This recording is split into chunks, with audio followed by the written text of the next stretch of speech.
এনেকুৱা হৈছে আমাৰ সতীৰ্থ সৈনিক এজনক বাংলাদেশী মূলৰ মিয়াই হত্যা কৰিলে আমি কেছ দিলো আৰু অসম চৰকাৰৰ পুলিচে শিৱসাগৰৰ পুলিচে প্ৰটেকশ্যন কাক দিছে গম পায় যাৰ ওপৰত কেছ দি থৈছো হত্যাকাৰী কিজনৰ ঘৰৰ আগফালে 1000 পুলিচ লগাই প্ৰটেকশ্যন দিছে এটো অসমৰ ইতিহাসত নোহোৱা নুপুজা ঘটনা অসমৰ ইতিহাসত এটো নোহোৱা নুপুজা এটা ঘটনা ঘটিলে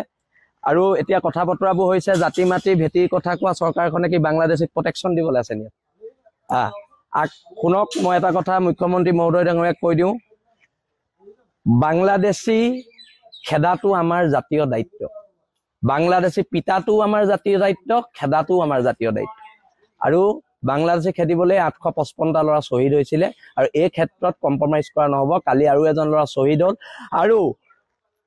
বানপানী অচিলালৈ যে 7000 মিয়া বিহুবৰ চন্দকত সোমাই দিলে তাৰ ওপৰত অসম চৰকাৰে কি ব্যৱস্থা গ্ৰহণ কৰিব বা কি ব্যৱস্থা গ্ৰহণ কৰিছে তাক লৈ আমাৰ প্ৰশ্ন আছে কালি 15000 মানুহলৈ প্ৰতিবাদ হৈছে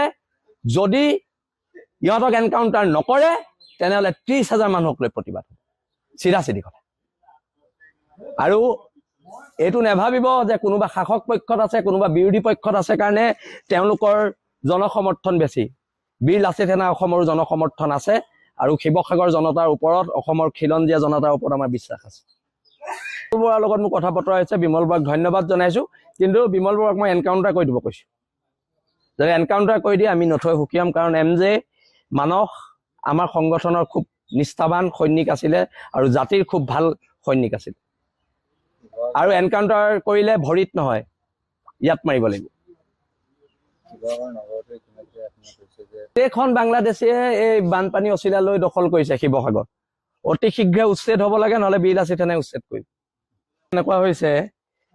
আমাৰ সতীৰ্থ সৈনিক এজনক বাংলাদেশী মূলৰ মিয়াই হত্যা কৰিলে আমি কেছ দিলো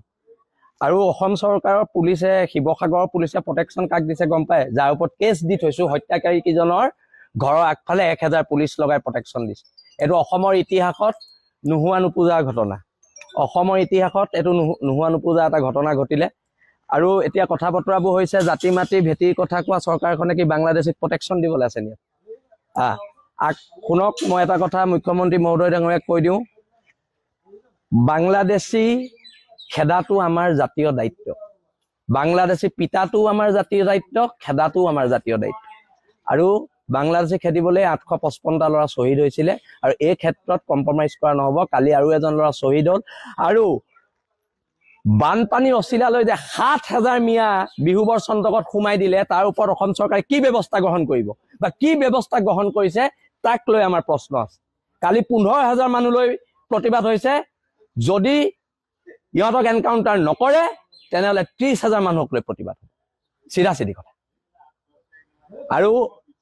এইটো নেভাবিব যে কোনোবা শাসক পক্ষত আছে কোনোবা বিৰোধী পক্ষত আছে কাৰণে তেওঁলোকৰ জনসমৰ্থন বেছি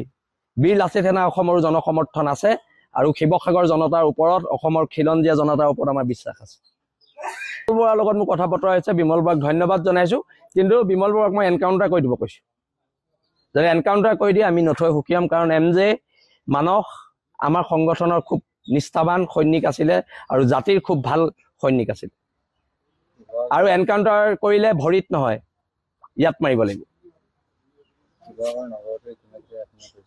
এখন বাংলাদেশে এই বানপানী অচিলালৈ দখল কৰিছে শিৱসাগৰ